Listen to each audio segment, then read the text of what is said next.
Shalom Bapak Ibu Saudara terkasih dalam Kristus Yesus.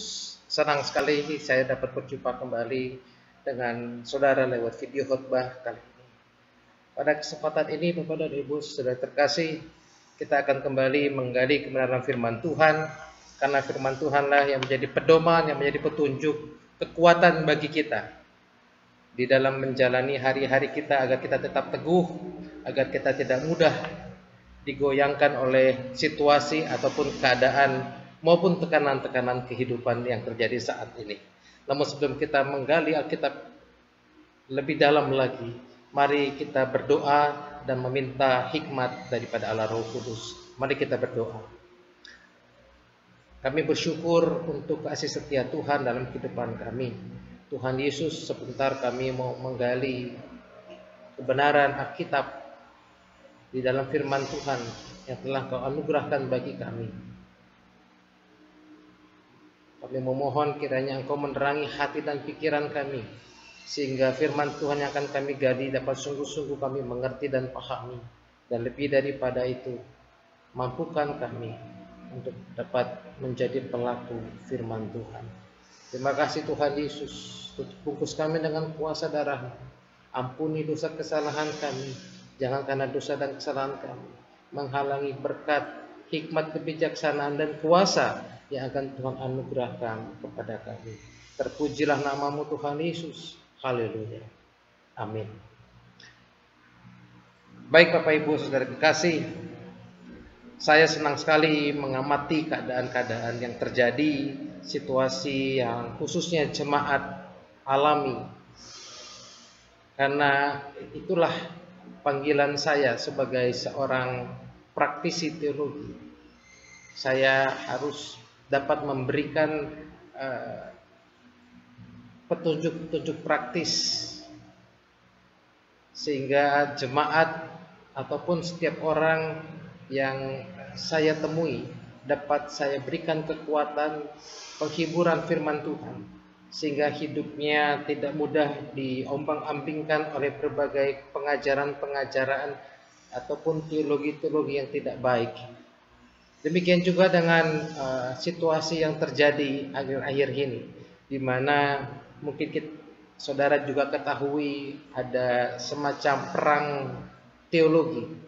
Teologi yang satu dengan teologi yang lain, hamba Tuhan yang satu dengan hamba Tuhan yang lain, saling menjatuhkan, dan kedua-duanya terkesan benar karena kedua-duanya terkesan berdiri di atas kebenaran firman Tuhan.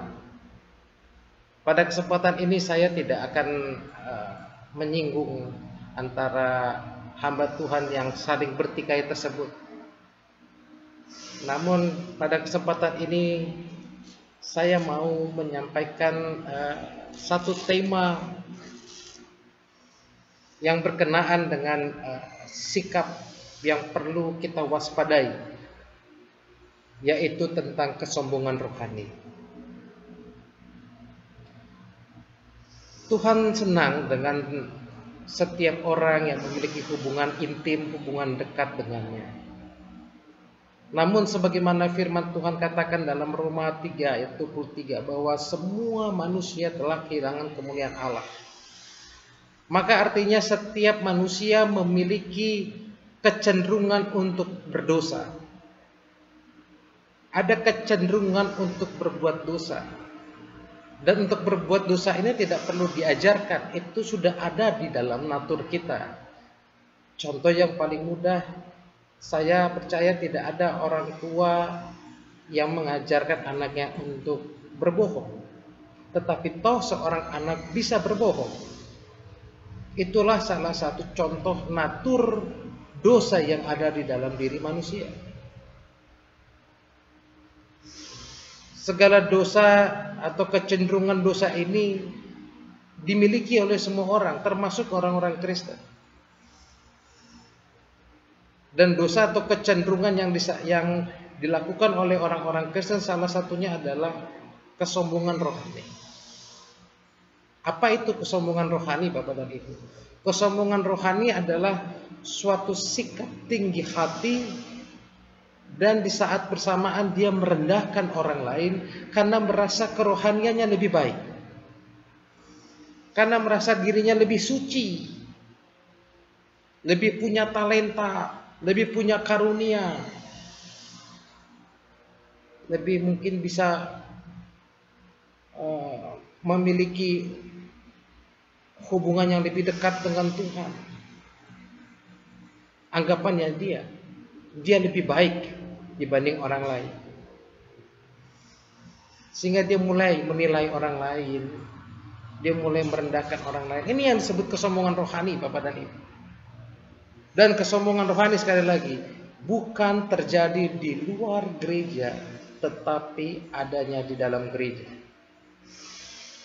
Dan perlu kita ingat kembali bahwa kesombongan merupakan salah satu dari 7 dosa, 7 perkara yang paling dibenci oleh Tuhan.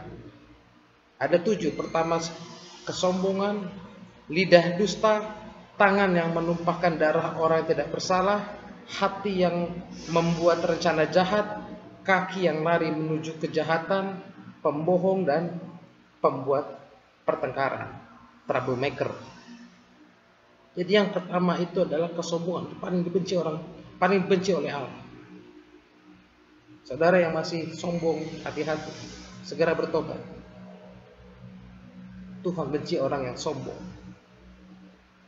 Sekalipun engkau rohani, tapi engkau sombong, Tuhan membenci.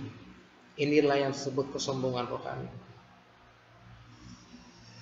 Karena itu kita akan membaca satu ayat di dalam Alkitab kita yang terambil dari Amsal 16. Amsal 16 ayatnya yang ke-18. Amsal 16 ayat yang ke-18 berkata demikian: kecongkakan mendahului kehancuran dan tinggi hati mendahului kejatuhan. Saya ulangi, kecongkakan mendahului kehancuran, tinggi hati mendahului kejatuhan. Kecongkakan sama dengan tinggi hati, kehancuran sama dengan kejatuhan. Dari ayat ini kita tahu bahwa orang yang congkak, maka dia telah mulai menghancurkan hidup. Orang yang bersikap sombong, maka orang itu akan segera menghadapi kejatuhan. Dengan kata lain, sikap kita menentukan bagaimana hidup kita ke depan. Dan menurut bacaan Amsal 16 ayat 18 ini, ternyata kejatuhan kita, kehancuran kita bukan disebabkan oleh orang lain. Memang bisa disebabkan orang lain, tetapi salah satu penyebab orang hancur, orang mengalami kejatuhan, sesungguhnya kalau kita mau jujur dan mengoreksi diri, penyebabnya adalah diri kita sendiri. Diri kita yang bersikap sombong.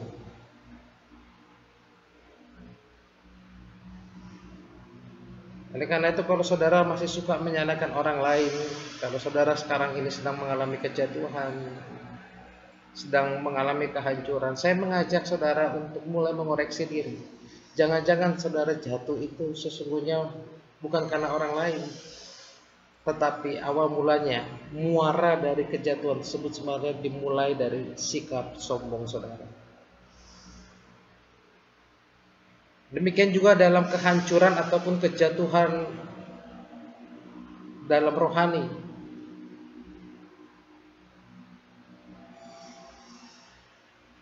Banyak gereja-gereja hamba-hamba Tuhan yang berjatuhan karena mereka mulai bersikap sombong, mulai bersikap arogan, mulai merendahkan gereja-gereja yang mungkin tidak sebesar gereja mereka, gereja-gereja mega church. Mereka mulai merendahkan gereja-gereja yang ada di pedesaan, gereja-gereja dengan jemaat yang kecil. Hati-hati. Karena Tuhan bisa menjatuhkan. Siapa yang meninggikan akan Tuhan rendahkan. Jadi masalah kesombongan ini berlaku dalam dunia rohani. Karena sekali lagi setiap manusia memiliki natur dosa itu. Setiap manusia senang dirinya dielu-elukan, diidolakan. Oleh karena itu dia selalu mungkin mencari sensasi, merendahkan orang lain, menganggap dirinya yang paling mengerti kehendak Tuhan, yang paling tahu kebenaran Tuhan. Ini yang terjadi saat ini.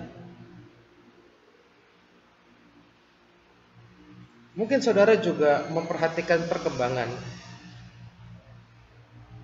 dua pendeta dari dua teologi yang berbeda saling menyerang satu sama lain.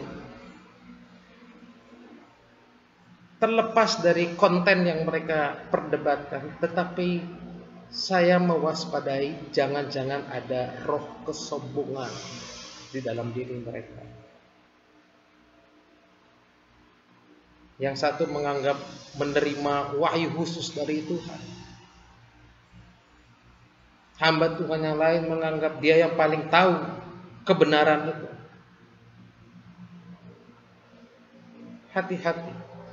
Mungkin saudara bukan hamba Tuhan, mungkin saudara bukan pendeta, tetapi kesombongan rohani ini melanda setiap orang.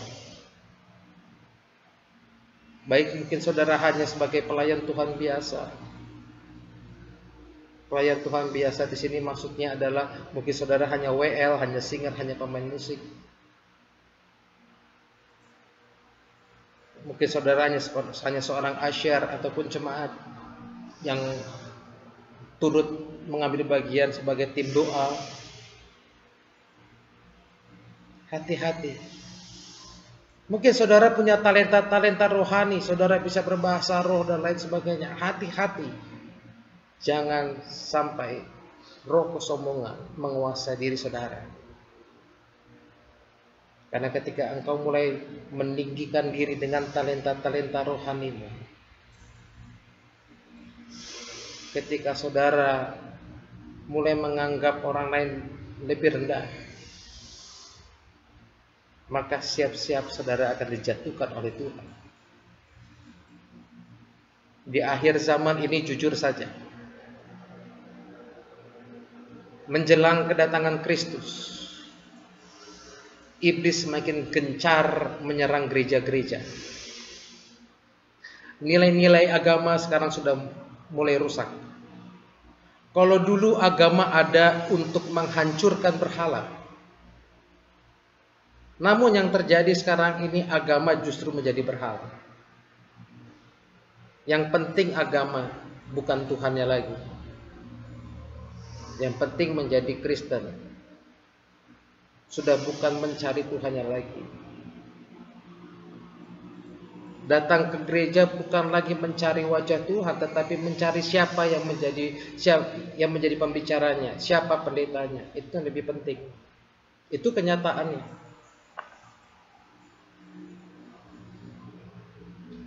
Dulu orang berhenti membunuh karena agama.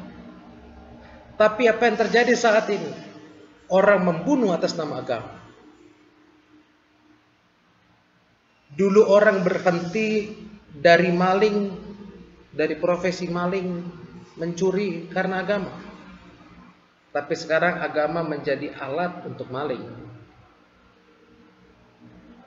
Dulu pemimpin agama dipilih berdasarkan kecerdasannya. Tapi sekarang orang bodoh sekalipun dapat belajar agama dan menjadi pemimpin agama. Dulu menjadi pemimpin agama itu perlu kualifikasi tertentu. Dulu agama adalah media untuk mencari wajah Tuhan. Tapi sekarang agama menjadi media untuk mencari muka di hadapan Tuhan dan dipuja sesama, dipuja manusia. Itulah kenyataan dari rusaknya agama, dan semuanya itu adalah pekerjaan setan. Iblis yang telah masuk khususnya ke dalam gereja. Oleh karena itu kita perlu memperhatikan tanda-tanda berikut ini yang bisa menjadi bahan refleksi kita. Apakah kita orang yang sombong rohani atau tidak? Tanda-tanda orang yang sombong rohani yang pertama adalah, saya mencatat, yang pertama, senang memamerkan pencapaiannya. Tidak salah kalau saudara mau menyaksikan pencapaian-pencapaian saudara, tetapi saudara harus hati-hati. Jangan sampai kesaksian saudara motivasinya adalah supaya saudara dipuji-puji, saudara dianggap hebat. Jangan sampai saudara yang menjadi nomor 1 dari kesaksian saudara dan Tuhan di nomor 2, nomor 3 atau nomor 4. Saya sering kali mendengar kesaksian-kesaksian seperti itu. Awalnya ingin memberikan kesaksian bagaimana Tuhan memberkati hidupnya, tapi di akhir kesaksiannya justru malah meninggikan dirinya sendiri, betapa hebat dia, betapa luar biasanya dia. Dan nama Tuhan mulai redup, mulai ke segala kehebatannya, pencapaiannya yang lebih ditinggikan. Kita harus hati-hati terhadap hal ini, Bapak dan Ibu. Karena orang dengan kesombongan rohani menyaksikan pencapaiannya supaya dirinya diidolakan. Bukan lagi Kristus yang diidolakan. Padahal firman Tuhan berkata dia yang harus semakin bertambah dan kita yang semakin berkurang. Tetapi orang dengan kesombongan rohani sudah terbalik. Dirinya yang bertambah, Kristus yang berkurang. Coba kita lihat pengalaman rohani yang dialami oleh Paulus di dalam 2 Korintus pasal yang ke-12. Coba kita lihat. Paulus juga mengalami suatu pengalaman rohani, tapi apa yang dilakukan? Bagaimana sikap? 2 Korintus pasal 12, saya mulai bacakan ayat 1 sampai ayat yang ke-7. Saya berharap dimanapun saudara, Bapak dan Ibu berada, saudara juga dapat ikut membacanya bersama dengan saya. 2 Korintus 12, mulai ayat yang pertama. Perikop berjudul Paulus menerima penglihatan dan penyataan. Ayat yang pertama. Aku harus bermegah sekalipun memang hal itu tidak ada faedahnya. Namun demikian aku hendak memberitakan penglihatan-penglihatan dan penyataan-penyataan yang kuterima dari Tuhan. Jadi dia mau kasih kesaksian. Aku tahu tentang seorang Kristen 14 tahun yang lampau, entah di dalam tubuh, aku tidak tahu. Entah di luar tubuh, aku tidak tahu. Allah yang mengetahuinya. Orang itu tiba-tiba diangkat ke tingkat yang ketiga dari sorga. Aku juga tahu tentang orang itu. Entah di dalam tubuh, entah di luar tubuh, aku tidak tahu, Allah yang mengetahuinya. Ia tiba-tiba diangkat ke Firdaus dan ia mendengar kata-kata yang tak terkatakan, yang tidak boleh diucapkan manusia. Atas orang itu aku hendak bermegah, tetapi atas diriku sendiri aku tidak akan bermegah, selain atas kelemahan-kelemahanku. Sebab sekiranya aku hendak bermegah juga, aku bukan orang bodoh lagi, karena aku mengatakan kebenaran. Tetapi aku menahan diriku, supaya jangan ada orang yang menghitungkan kepadaku lebih daripada yang mereka lihat padaku, atau yang mereka dengar daripadaku. Ayat yang ke-7 perhatikan. Dan supaya aku jangan meninggikan diri karena penyataan-penyataan yang luar biasa itu, maka aku diberi suatu duri dalam dagingku, yaitu seorang utusan iblis untuk menggocoh aku, supaya aku jangan meninggikan diri. Ternyata penglihatan atau karunia-karunia rohani yang kita terima dari Tuhan itu bisa menjadi buah simalakama kalau kita tidak hati-hati. Segala berkat bisa berubah menjadi kutuk kalau kita tidak bersikap dengan benar. Yaitu ketika kita mulai sombong, segala talenta kita, karunia-karunia kita, berkat-berkat kita, bukan lagi memberikan sukacita dan damai sejahtera, tetapi justru malah membawa kehancuran. Paulus juga menerima penglihatan. Bahkan dia mengatakan dia dibawa ke tingkat ketiga, dikatakan tadi di ayat yang kedua. Aku tahu tentang seorang Kristen. Ada seorang penafsir yang mengatakan sebenarnya Paulus sedang mengatakan tentang dirinya sendiri, tetapi dia tidak mau meninggikan diri, sehingga dia hanya memberikan suatu kisah. Aku tahu tentang seorang Kristen, entah di dalam tubuh aku tidak tahu, di luar tubuh aku tidak tahu. Orang itu tiba-tiba diangkat ke tingkat yang ketiga dari surga. Dia tidak mau mengatakan itu adalah saya. Dia tidak mau meninggikan dirinya. Berbeda sekali dengan keadaan saat ini. Ada begitu banyak hamba Tuhan yang menyombongkan diri di bawah Tuhan ke surga, bahkan bisa naik turun. Saya pernah ditanya seorang mahasiswa, bagaimana pendapat saya terhadap hamba Tuhan yang sering kali dibawa naik turun ke surga. Jawaban saya cuma satu, kalau memang orang itu dibawa ke surga, buat apa dia mau turun lagi ke dunia? Bukankah akhir dari perjuangan dan pertandingan kita adalah surga? Mungkin saja orang itu mendapat satu penglihatan, tapi saya tidak yakin kalau dia dibawa. Mungkin hanya penglihatan itu yang harus dibedakan Bapak dan Ibu. Sebagaimana dikatakan di sini, aku hendak memberitakan penglihatan dan penyataan. Bukan dibawa, itu penglihatan. Kalau sudah dibawa, ngapain kita turun? Dan tidak ada orang yang dibawa kecuali orang-orang tertentu dalam perjanjian lama. Ada dua. Ada Elia, salah satunya, kemudian Tuhan Yesus. Yang pertama kali adalah Henok. Udah itu saja. Nah, orang yang melebih-lebihkan ini adalah orang yang senang sekali memamerkan pencapaiannya. Bahkan dia lebih-lebihkan pencapaiannya itu. Hati-hati. Saya ulangi, karunia, talenta, berkat sekalipun bisa berubah menjadi kutuk, bisa menjadi malapetaka, bisa menjadi senjata iblis untuk menjatuhkan dan menghancurkan.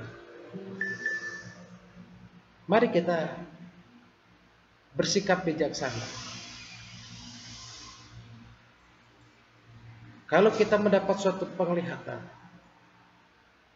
maka bisa jadi penglihatan itu hanya untuk diri kita sendiri. Kalau kita mendapat satu wahyu, jangan-jangan itu hanya wahyu untuk kita sendiri, tidak perlu kita pamerkan. Kalau kita mendapat berkat, pastikan bahwa jika kita saksikan kepada orang lain, yang kita saksikan adalah Kristus dan segala anugerahnya yang melimpah, kemurahannya yang luar biasa yang dicurahkan bagi kita, bukan diri kita, bukan kehebatan kita. Itu yang pertama.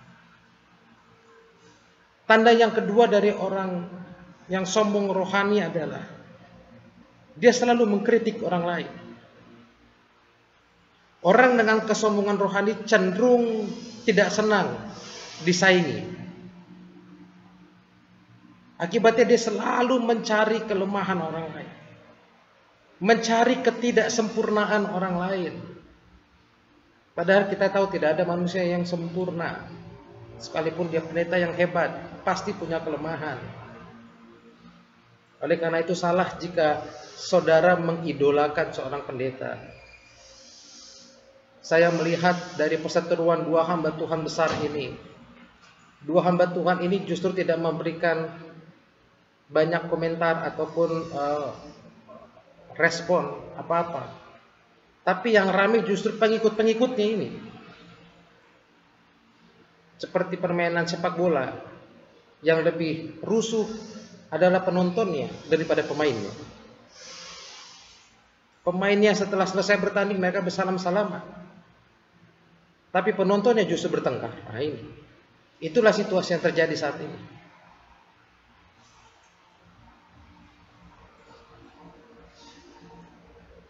Kita boleh saja kritis, tapi jangan kita menjadi pengkritik.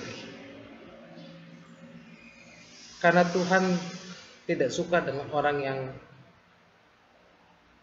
menjadi pengkritik. Kritis harus, tapi jangan menjadi pengkritik. Coba kita lihat dalam peristiwa Bilangan 12 ayat 1 sampai ayat yang kedua.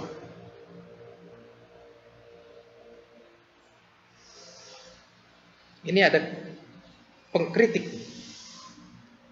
Pemberontakan Miriam dan Harun. Bilangan pasal 12 ayat 1 dan yang kedua.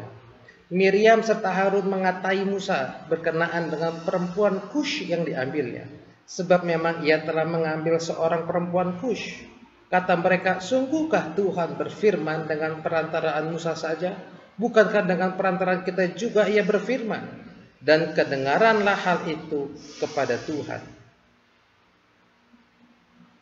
Miriam dan Harun tidak suka dengan Musa yang dianggapnya terlalu lemah, sehingga mulai mencari-cari kelemahan, mencari-cari kesalahan daripada Musa.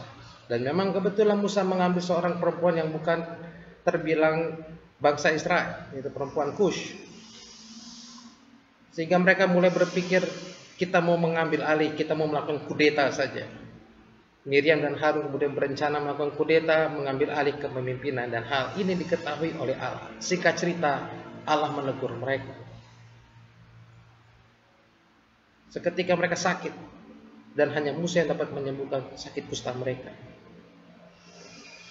Hati-hati jika saudara mau mengkritik sesuatu. Boleh saja kritis, tapi jangan kita mengkritik.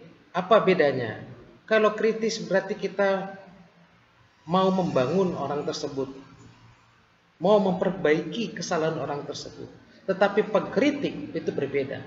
Motivasinya adalah menjatuhkan orang tersebut. Orang dengan kesombongan rohani adalah orang yang senang mengkritik orang lain. Cari-cari kesalahan, cari-cari kekurangan, dicari-cari ketidaksempurnaannya. Seakan-akan dirinya yang paling sempurna. Itulah tanda yang kedua. Beberapa tanda lainnya yang ketiga ialah orang yang sombong rohani. Dia senang bicara kasih, tetapi dirinya sendiri tidak mengasihi orang lain. Dalam firman Tuhan dikatakan, kasihilah Tuhan Allahmu dengan segenap hatimu, dengan segenap kekuatan, dengan segenap akal budimu, dan dengan segenap jiwamu. Segenap di situ artinya keseluruhan. Tidak boleh sedikit pun tidak. Nah, orang yang sombong rohani bisa mengajarkan hal ini, tetapi dirinya sendiri belum tentu mengasihi Tuhan dengan segenap hati, segenap akal budi, segenap kekuatan, segenap jiwa. Mengapa? Karena orang yang sombong rohani, dia hanya mengatasnamakan Tuhan di dalam setiap pikiran, perkataan, perbuatannya, tetapi tujuannya adalah supaya dirinya yang dipuja, dirinya yang ditinggikan, dirinya yang diidolakan. Dan tanda yang keempat dari orang yang sombong rohani, Biasanya orang yang sombong rohani maunya didengar tapi tidak mau mendengar. Itu sudah natur manusia, maunya didengar tapi kurang mau mendengarkan. Orang yang sombong rohani adalah orang yang egois. Karena mendengarkan memang mengharuskan kita untuk tidak egois, mengharuskan kita untuk mau merendahkan diri. Dan inilah yang tidak dimiliki oleh orang dengan kesombongan rohani. Coba kita lihat dalam Amsal 10 ayat 19. Apa yang firman Tuhan katakan sana? Amsal 10 ayat 19 berkata demikian. Di dalam banyak bicara pasti ada pelanggaran. Kalimat berikutnya. Siapa yang menahan bibir itu berakal budi. Menahan bibir artinya dia mau mendengarkan. Saat ini lebih banyak orang yang berbicara daripada yang mendengarkan. Lebih banyak orang yang komentar tanpa mau mendengarkan dulu. Bapak Ibu saudara terkasih, inilah 4 dari tanda-tanda orang dengan kesombongan rohani. Senang memamerkan pencapaiannya. Yang kedua, selalu mengkritik orang lain. Yang ketiga, bicara kasih tapi dirinya sendiri tidak mengasihi. Yang keempat, maunya didengar dan tidak mau didengar, tidak mau mendengarkan. Inilah keempat kesombongan rohani yang harus kita waspadai. Mari kita koreksi diri lewat kebenaran firman Tuhan ini. Apakah kita termasuk orang dengan kesombongan rohani? Jika saudara sudah menunjukkan salah satu dari tanda-tanda tersebut, atau mungkin salah 2, salah 3, atau keempat tanda-tanda tersebut sudah ada, segera bertobat sebelum engkau dihancurkan oleh sikap perbuatanmu sendiri. Karena kecongkakan mendahului kehancuran. Hati-hati Bapak dan Ibu. Marilah kita hidup dengan kerendahan hati. Sebagaimana Kristus yang merendahkan diri, bahkan mengosongkan diri dengan mengambil rupa sebagai manusia. Dia tidak mempertahankan apa yang menjadi miliknya, yaitu keilahiannya, tidak dia pertahankan. Dia lepaskan semuanya. Mari kita teladani sikap kerendahan hati daripada Kristus ini. Jangan sampai Tuhan harus memberikan duri di dalam daging untuk merendahkan dirimu. Jangan sampai Tuhan harus menghukum baru saudara sadar akan sikap dan perbuatan saudara yang telah tinggi hati. Jangan kita menjadi pribadi yang sombong. Jangan kita memiliki kesombongan rohani dengan merendahkan orang lain dan menganggap diri kita yang paling benar, paling suci, paling mulia di hadapan Tuhan. Padahal sesungguhnya kita juga adalah orang-orang yang berdosa. Biarlah firman Tuhan lewat video khotbah kali ini menyadarkan kita dan menjadi bahan refleksi bagi kita, sehingga hidup kita boleh dikoreksi lewat firman Tuhan ini, sehingga hidup kita boleh semakin berkenan di hadapan Tuhan dengan meninggalkan, melepaskan segala kesombongan itu. Biarlah firman Tuhan ini menjadi berkat tersendiri bagi saudara dan saya. Mari kita berdoa.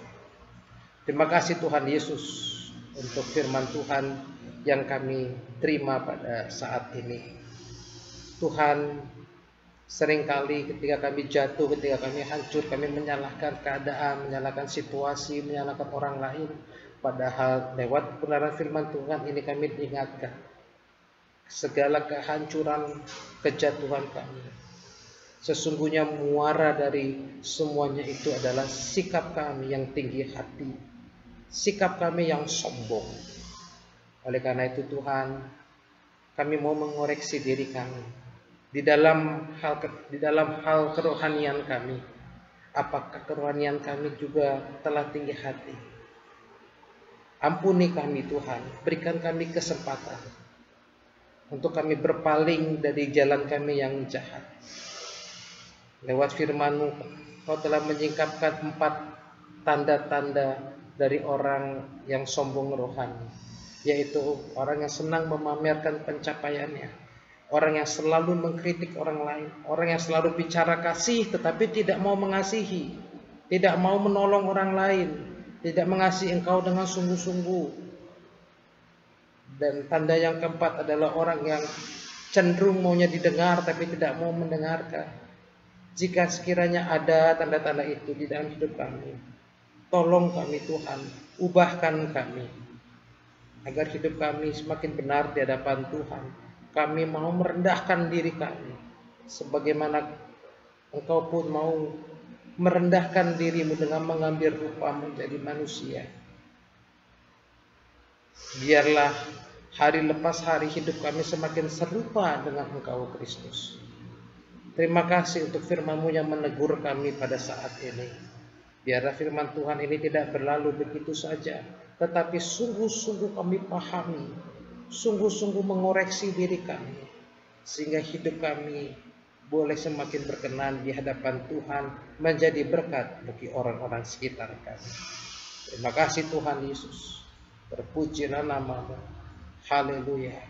Biarlah berkat dari Allah Bapa, cinta kasih dan karunia dari Tuhan Yesus Kristus, persekutuan, pertolongan, kekuatan daripada Roh Kudus, memberikan kekuatan yang baru, penghiburan bagi kita semua, dan menyertai hidup kita mulai saat ini sampai kedatangan Tuhan Yesus yang kedua kalinya, bahkan sampai selama-lamanya, di dalam nama Tuhan Yesus.